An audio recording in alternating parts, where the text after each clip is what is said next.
Hello, everyone. Welcome back. Class 7, well done.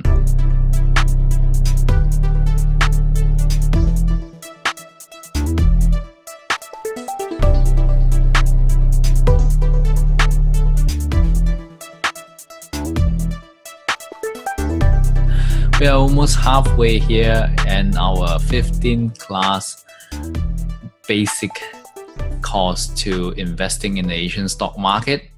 And today we're going to look at, can I be a value investor? Do I have what it takes to be one? Our usual disclaimer just before we begin. So let's dive right into it. In our last class, we look at what is value investing, the concept of value investing, and what are the different type of strategy that you might want to apply your value investing concept. And now we look at the skill sets that you need to become one, right?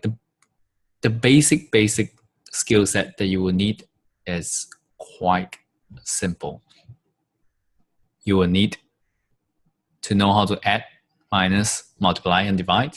If you can do that, thumbs up. We need to be able to read. Actually, reading is a big part of being a value investor, and we go through many annual reports.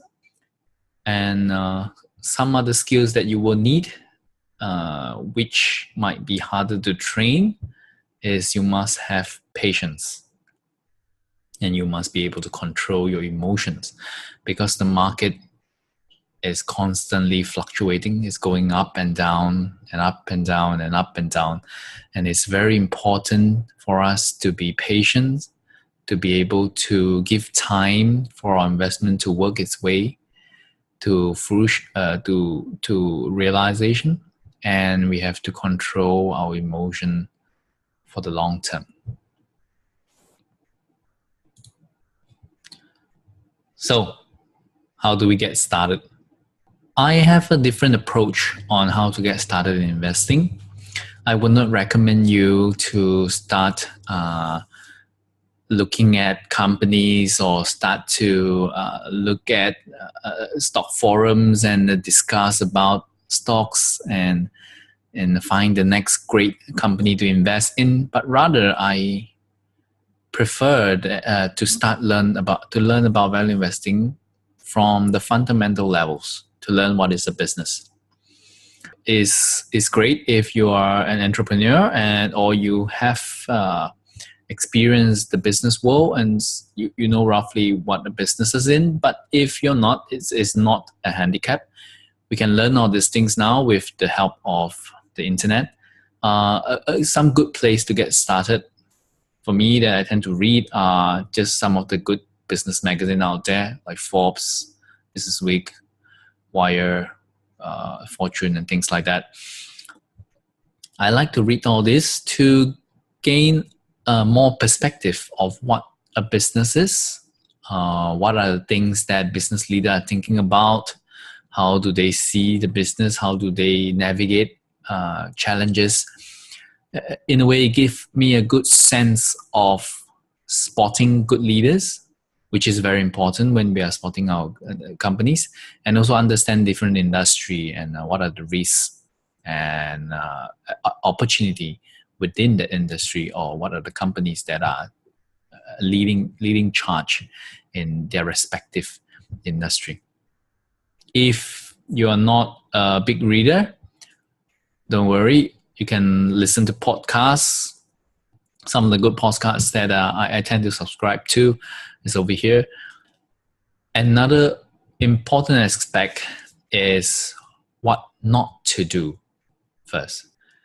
We should, as a long term, to be successful in the long term, we are not just here to invest for today, for tomorrow, or for the next month.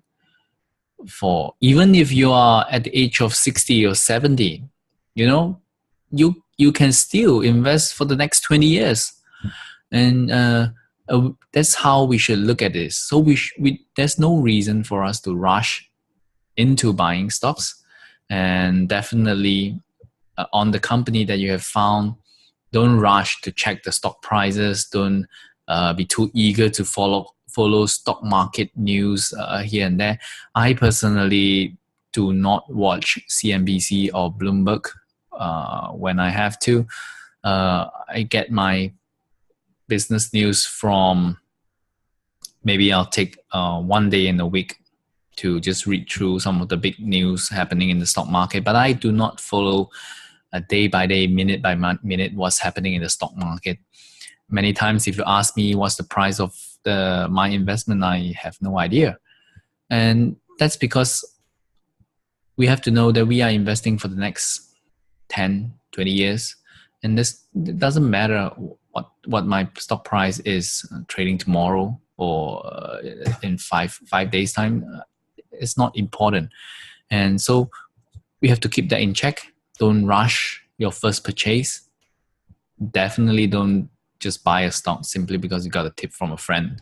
Most likely they got a tip from someone else and someone else. So from the last slide, we learn about the basic of business first. Understand what's a business, because in the investing is most intelligent when it is most business-like. And we should see ourselves now as a businessman trying to find businesses to buy. And we should be able to understand what that business is. So what can we do?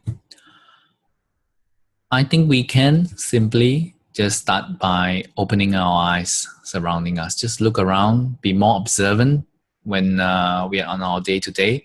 Talk to people about businesses, services, or goods that they like, that they buy, and think about why these businesses attract all these customers, right?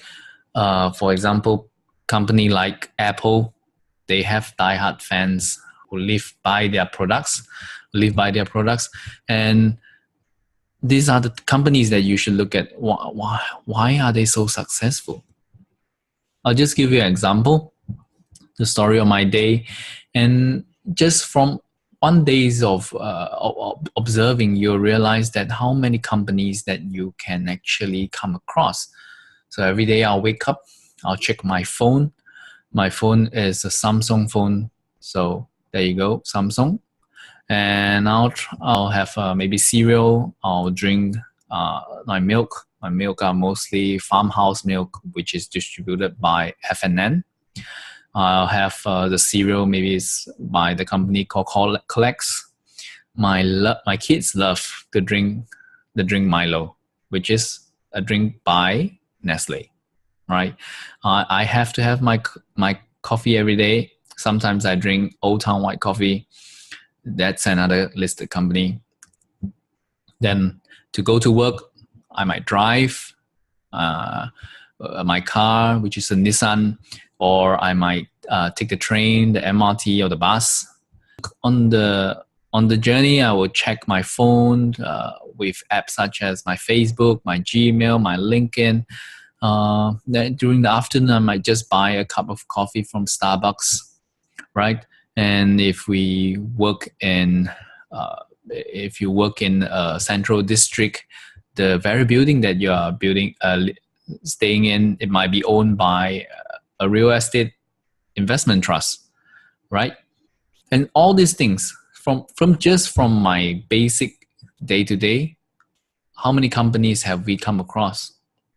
Samsung, Fraser & Neave, Kellogg's, Nestle, Old Town, maybe SBS Transit, Nissan, Facebook, Google, LinkedIn, which is Microsoft, Starbucks, or maybe one of the REIT that in.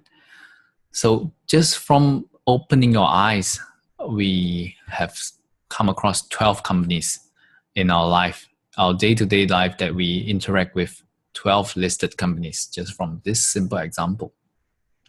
And this company can become your first candidate of research, right? Because since you're already using their service and products, and you should be quite familiar with them. So The next step now, I would really hope that you guys will start creating a list. Start a notebook, either physical or virtual. I have it for myself. I have it in a file, just a folder in my computer, where I just record all the companies that I find interesting. Just maybe create it in an Excel, or I use a software called Evernote on my phone, and just all the companies that I come across and I find that their business is quite interesting. I'll write it down. These are your first watch list stock. All right. These are the companies that you might want to research on, right? And write down some description about them. What do they do? And what makes you interested in them as a business? We remember right now we are not even talking anything about the stock price or its price per book, its price to earnings. Doesn't matter right now. We're only creating a list of companies that we find interesting and we might want to be a part ownership in them by investing in them. So that's how we get started. Step number 1, create a list. Hi, my name is Stanley. I just want to thank you for watching our video. If you like it, do share with all your friends. And if you have not signed up for our course yet, do sign up down below and you'll get all the links to the write-up, to the PDF, and also to the videos. So get ready for next class. I'll see you then.